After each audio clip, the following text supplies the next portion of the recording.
જય શ્રી કૃષ્ણ. હું દેવશ્રી અને તમારું સ્વાગત છે આર મેજિક ડેઝ પર. આજે છે day 8 of our magic book practice અને એ છે અબાઉટ મેજિક ઇન્ગ્રેડિયન્ટ. તમને ખીચડીવાળી હંસા યાદ છે? એનું ફેમસ ડાયલોગ, હેલો હા વાર ખાના ખાકે જાના હો. કેમ એ બહુ રિલેવન્ટ અને ફની લાગે છે? કારણ કે જનરલી આપણે ગુજરાતી લોકો ખાવા માટે બહુ જ પેશનેટ છીએ. આપણું ખાવાનું આપણું ઓળખાણ છે. આપણે જ્યાં પણ જઈએ ને આપણા ખાવાનાને લઈને જઈએ છીએ. આપણે આપણો સ્વાદ કેરી કરીએ છીએ.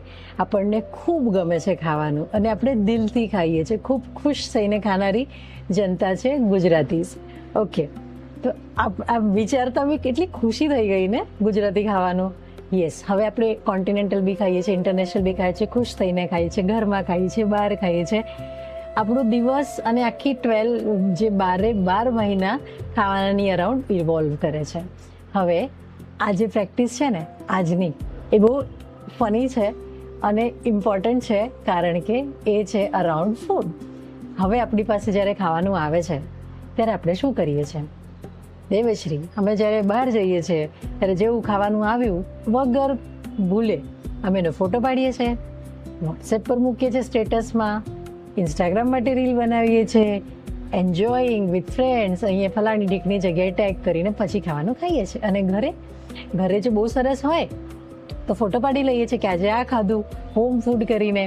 અને કંઈ નોર્મલ ખાવાનું હોય તો મોઢું ચડાવીને ખાઈ લઈએ છીએ. અરે નહીં ભાવ્યું, આજનું શાક મને નથી, મારું ફેવરિટ નથી, એમ કરીને આગળ વધીએ છીએ. જો નોર્મલ ખાવાનું હોય તો ટીવી જોઈએ છે કે પછી રીલ્સ જોઈએ છે, શોર્ટ્સ જોઈએ છે, એમ કરીને ખાવાનું ખાઈ લઈએ છીએ. હવે આ બધું જે આપણું ડેઇલી રૂટીન છે, જે આપણું ફેવરિટ ખાવાનું છે, એને આપણે ક્યારેય થેન્ક યુ કીધું છે?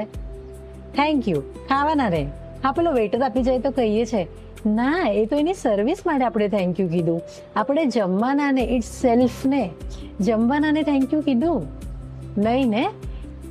એક મિનિટ માટે વિચારો, તમારા થાળીમાં જે રોટલી છે એ રોટલી તમારા સુધી પહોંચવા માટે કેટલી મહેનત પડી છે?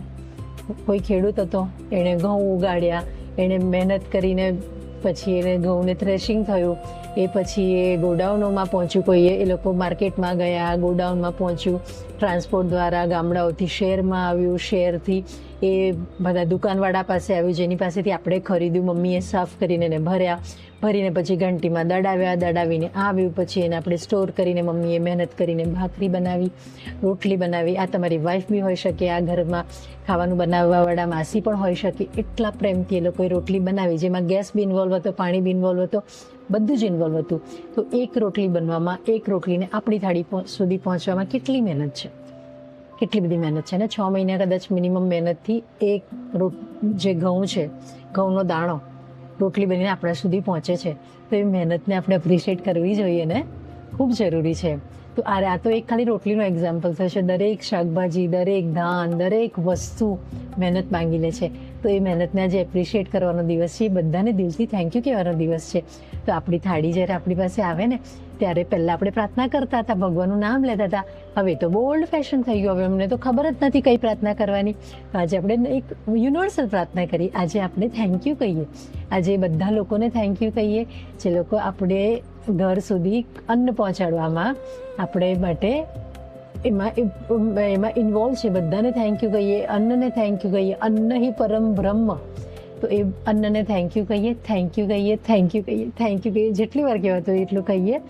અને પછી એની પર મેજિક ડસ્ટ છાંટીએ. તો આપણે જે થેન્ક યુ કહીએ છીએ ને એ જ મેજિક ડસ્ટ છે, મેજિક પાવડર છે.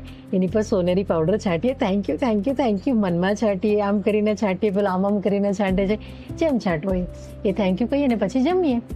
અને હવે ખાવાનું તો છે જ, પણ વિચારો પાણી કેટલું ઇમ્પોર્ટન્ટ છે. પાણી વગર તમે કેટલા કલાક રહી શકો? જો અડધો કલાક, પોણો કલાક બી થઈ ગયો ને તરસ લાગે ને પછી દરેક દિશામાં એમ થાય પાણી મળી જાય, પાણી મળી જાય, પાણી મળી જાય.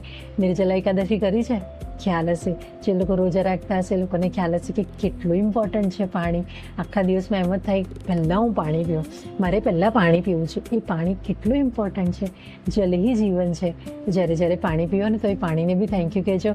કારણ કે પાણીમાં બી રિવર્સ તમે જાઓ ને તો એનું મિકેનિઝમ એ જ છે કે સૂર્ય જરૂરી છે, એનાથી બાષ્પીભવન થાય સમુદ્રના પાણીનું, એ જાય તો સમુદ્ર, સૂર્ય, સમુદ્ર, ગરમી, વાદળ, વીજળી, વરસાદ, નદી, ઝરણા, તળાવ, આપણો ડેમ, પછી આપણી મ્યુનિસિપાલિટીની ટાંકીઓ, પાણીની પાઇપલાઇન, એ બધા એન્જિનિયરો, એ બધા મજૂરો જેમણે પાઇપલાઇન બિછાવી, આપણી બિલ્ડિંગની કે આપણા ઘરની ટાંકી, પછી મોટર જેથી પાણી ચડે, એ પછી નળ, પછી આપણો આરો, પછી માટલું, આપણું બોટલ, આપણી ફ્રીજ, આ બધી જે જલચક્ર છે ને, આટલું બધું એક્ટિવેટ થાય ને તો આપણે એક ગ્લાસ પાણી આપણને મળે છે.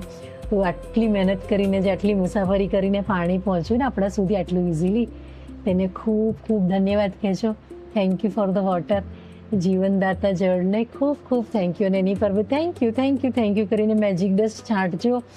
તમારું જીવન ખૂબ ખૂબ ખૂબ અમૃતમય બની રહ્યું છે આ બધા ગ્રેટિટ્યૂડના એક્સપ્રેશનથી. તો બનાવો આ અમૃતમય જલ, અમૃતમય ભોજન ને ખૂબ ખૂબ ગ્રેટિટ્યૂડ આપો.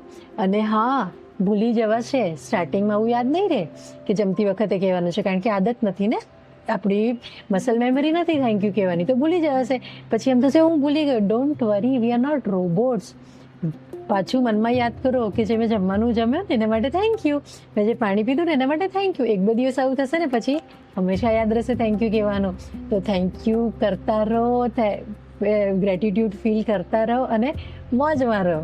અને આ બીજાને પણ કહેજો જેને કહેવાતું હોય, જેમને એમ ઇઝીલી એ લોકો રિસેપ્ટિવ હોય ને, એ લોકોને પણ કહેજો કે થેન્ક યુ, કે મેજિક ડસ્ટ છાંટ. બધાને thank you, thank you, thank you. આપણે ગ્રેટિટ્યૂડ આપો ખાવાનાને, આપણા પાણીને. અને મળીએ. જય શ્રી કૃષ્ણ. કમેન્ટમાં લખજો કે કર્યું આ, થેન્ક યુ આપણા ભોજનને અને આપણા પાણીને. મળીએ. જય શ્રી કૃષ્ણ.